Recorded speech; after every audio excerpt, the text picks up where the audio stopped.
Un fallo muy interesante que llamó mucho la atención esta semana. Así es. Que tiene perspectiva de género. Se lo Así definió, entre otras cuestiones, la Cámara Nacional de Apelaciones en lo Civil confirmó un fallo que ordena a un hombre a pagar 8 millones a su ex esposa, una licenciada en Economía que durante casi 30 años se dedicó a las tareas del hogar. Esto Claro, terminó con una separación, ¿no? Claro, se separaron, tenían un proyecto familiar en el que él trabajaba y, bueno, a partir de su trabajo podía obtener fondos para el sustento familiar. Así es. Y ella resignó su carrera para dedicarse a las tareas del hogar y a la crianza de los hijos. Entiendo que lo novedoso de esto es que además de lo que tuvieron que dividir por un divorcio, la compensación económica que ella pide es de esta caudal de dinero que nunca se había dado, como es 8 millones de pesos. Y bueno, esto es lo a destacar, me parece.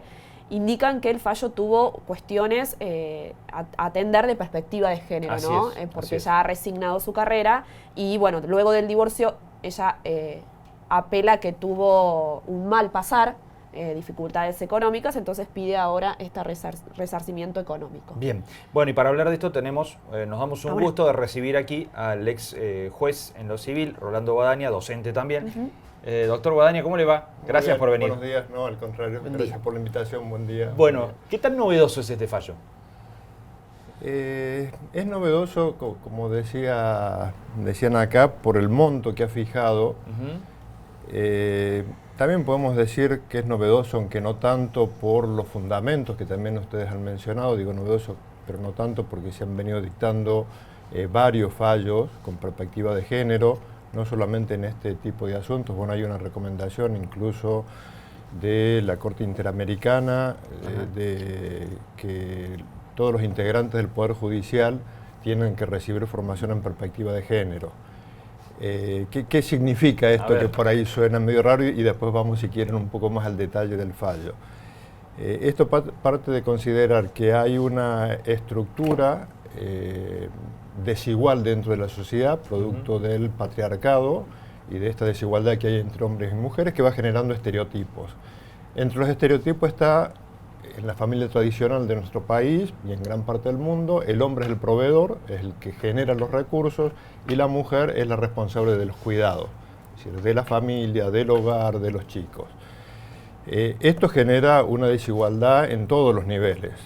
El nivel de remuneraciones de la mujer normalmente es menor, la cantidad de mujeres que trabaja es menor, la violencia familiar, la víctima normalmente es la mujer, y esto tiene que ver con todas estas características de una desigualdad estructural. Entonces, lo que se promueve con la perspectiva de género son, como dice la Constitución, acciones positivas para lograr la igualdad real. No una igualdad teórica, supuestamente somos todos iguales ante la ley, pero socialmente, culturalmente y económicamente no somos iguales. Entonces, la perspectiva de género implica esto, tener en cuenta, tener una visión que tenga en cuenta estas características reales de nuestra sociedad y actuar positivamente para tratar de ir hacia una igualdad verdadera. Bien. Yendo en concreto a este fallo, lo que se recomienda en casos como este es tener una perspectiva de derechos humanos, que es la conclusión de esto. Entonces, bueno, proteger los derechos humanos, entre ellos a la igualdad y a una vida digna. Lo que la ley establece desde la sanción del Código Civil y Comercial de la Nación en el año 2015 con relación específicamente a las compensaciones económicas es que cuando como consecuencia del matrimonio se ha producido un desequilibrio notorio entre ambos integrantes del matrimonio, la persona perjudicada, la persona afectada por este desequilibrio, puede solicitar y se le debe conceder una compensación económica destinada a compensar ese desequilibrio ocasionada por el matrimonio y por el divorcio.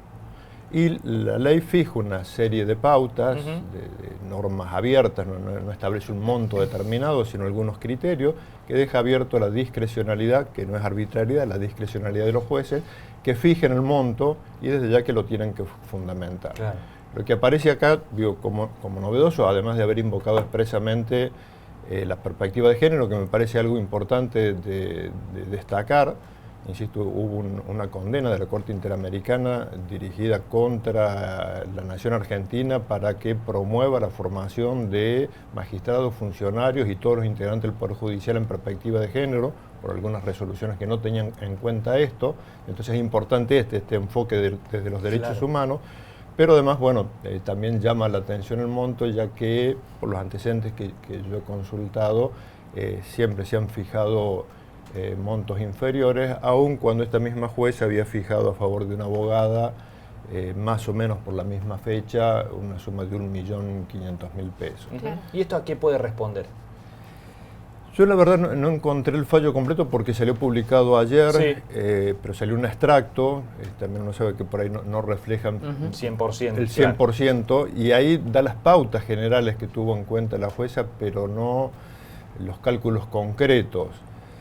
En otro antecedente, ella tuvo en cuenta, y me parece que ha seguido el mismo criterio, y esto está bueno, digo, que uno sea coherente consigo mismo, lo que esto hace, garantiza seguridad jurídica también y claro. previsibilidad. Fijó calculó la compensación económica fijando un monto, creo que era en el caso de la abogada, de 20.000 pesos por mes durante el tiempo que duró el matrimonio, que es donde ella resignó su labor profesional para dedicarse al cuidado del hogar. O sea, tuvo en cuenta, acá por lo que leí en la síntesis, tuvo en cuenta la edad de la mujer, que tenía 70 años, que ya estaba jubilada, que no se podía reinsertar laboralmente, que había quedado en peor situación económica. Digo, todo esto, y uno dice, pero ¿y cómo hace para de todo eso llegar a los 8 millones de pesos? Bueno, habrá que ver cómo era el patrimonio de los cónyuges antes de casarse, después, qué desarrollo profesional tuvo cada uno, pero si uno divide los 8 millones por los 27 años que estuvieran casados, da 25.000 pesos por mes. Nos da un parámetro. Me parece que ese puede haber sido, no lo sé porque no lo dice la síntesis que leí, pero ese puede haber sido un parámetro que en doctrina está dividida si se debe tomar en cuenta para fijar esta compensación lo que perdió de obtener durante el matrimonio o si se debe mirar, para el pasado o para el futuro. Claro. Porque se dice que durante el matrimonio, si uno fue el proveedor, la otra parte también se vio beneficiada y los dos tuvieron el mismo nivel de vida mientras vivieron juntos. Claro. Entonces lo que hay que compensar no es la situación durante el matrimonio, sino el desequilibrio que se produce después del divorcio. A partir del divorcio. Claro. No, me parece que hay como dos bibliotecas ahí. Sí, hay dos visiones.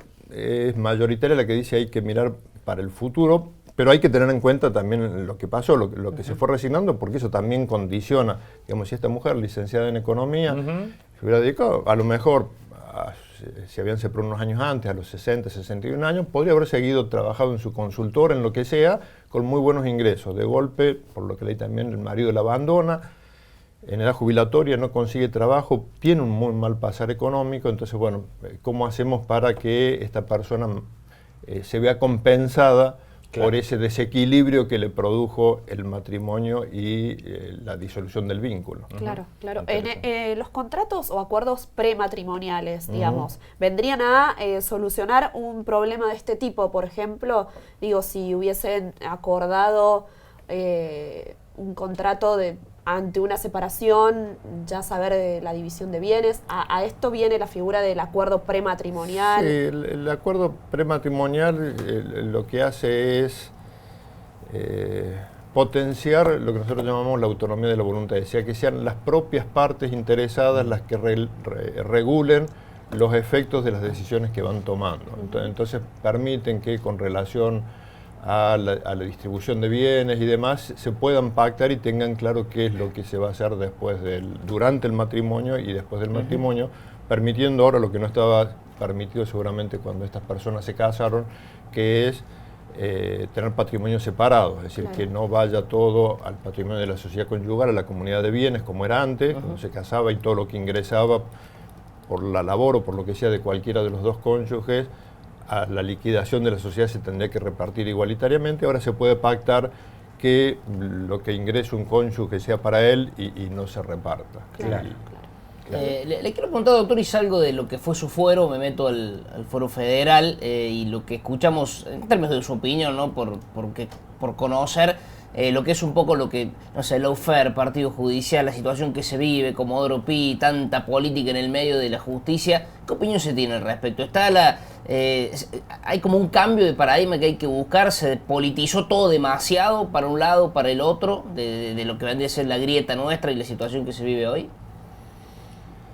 Mira, la visión personal mía, yo he sido como integrante y lo sigo siendo ahora muy crítico en el sentido del sistema judicial y que tenemos que hacer un esfuerzo muy grande, los integrantes del sistema judicial y acompañados en lo posible también con los comunicadores, para recrear la confianza en el sistema judicial, porque frente a esa posibilidad de resolver pacíficamente los conflictos está la violencia, es decir, frente a la desconfianza del Poder Judicial empieza la justicia por mano propia. Bueno, hay muchos factores en nuestro país que han llevado a ese desprestigio, algunos propios del sistema. Ahora hay modificaciones muy interesantes que vienen en la provincia en este momento, se está implementando la oralidad, Claro. el juicio, el proceso oral para los juicios civiles, que esto hay una prueba piloto que se está iniciando en Córdoba con 15 juzgados y en Río Cuarto con 3 juzgados. Claro, agilizar un poco también los Agiliza, fallos, ¿no? transparenta, porque el juez claro, tiene que estar presente en las audiencias, las partes tienen que estar presentes, las partes le ven la cara al juez, el juez le ve la cara a las partes. Esto es un gran avance, transparenta mucho. Y se supone que va a generar mejor calidad de resoluciones judiciales también. O sea, no solamente ya los primeros indicios, yo estoy hablando con un colega de Córdoba, que en algunos casos en 4 o 5 meses ya están dictando sentencia de primera instancia. Y lo que se han comprometido los jueces en un acuerdo que firmaron todos los que están en esta prueba piloto es en terminarlos en menos de 1 año y medio en primera instancia, cuando la media eran 4 o 5 años, Claro. algunos 7, algunos 3. Pero bueno, volviendo al tema, tiene que ver con esto, hay que mejorar la gestión, pero bueno, también está en juego en esto la política, la historia de nuestro país, especialmente en la justicia federal de Comodoro Pi, porque por ahí se traslada todo lo que pasa en Comodoro Sí, Pi. y la gente no entiende mucho, también se le hace lío, ¿no? Claro. El cómo. como si fuera todo lo mismo. Claro. Exacto, Claro. y el poder político le ha interesado siempre, digamos, en todos lados del mundo, al poder político no le interesa que haya una justicia independiente fuerte, porque en definitiva es el contrapoder, Claro, absolutamente. al poder político que tiene que controlar y fijarle límites. Entonces, si la justicia está desprestigiada, eso beneficia porque tiene menos poder. El único poder que tienen los jueces es el poder de la credibilidad social, porque no manejan ni la bolsa ni la espada, como quien dice. Claro. Si el sueldo se lo paga el Ejecutivo, lo fija el Legislativo, y si un juez necesita el auxilio de la fuerza pública, se lo tiene que pedir al Poder Ejecutivo, tiene que ordenar a otro poder del Estado. Pierde credibilidad, pierde poder, esto beneficia al poder político. Y especialmente Comodoro Pi, que es donde se controlan al poder político central de Buenos Aires, no le interesa en general que haya buenos jueces. Y esto ha generado, bueno, estas situaciones que uno realmente ve con alarma, estos cambios de criterio que se van produciendo y este tiempismo de los jueces que no debiera ser así, que aceleran o demoran las causas de cambio Claro. de acuerdo ¿A qué camiseta ven, digamos? Claro. Al viento. Claro, de acuerdo al clima político. Claro, exactamente. Pero bueno, yo creo que esto es responsabilidad compartida, hay una gran responsabilidad, insisto, yo creo que el sistema judicial tiene que hacer un gran esfuerzo por relegitimarse. El poder político tiene que asumir su responsabilidad de que así no vamos por buen camino y bueno, y después cuando están en el poder los beneficia, pero cuando pierden el poder terminan siendo perjudicados. Entonces quienes hasta hace unos años el Poder Judicial les era funcional, el Poder Judicial de Comodoro Pi les era funcional, ahora se dicen perseguidos políticos de ese mismo Poder Judicial que de alguna manera ellos generaron que fuera de esas características. Y a este gobierno probablemente le pase lo mismo. Le pase lo mismo al día que no esté. Tendríamos que tratar todos, y especialmente como comunidad, de que realmente el sistema judicial funcione bien, sea creíble, y en esto me parece que todo lo que tenga que ver con la transparencia, con el control, con la información, puede ayudar. Claro. Bien. Doctor Guadaña, muchas gracias por venir al programa. Al contrario, Gracias. muchas gracias a ustedes. Muy Ha sido amable. un gusto.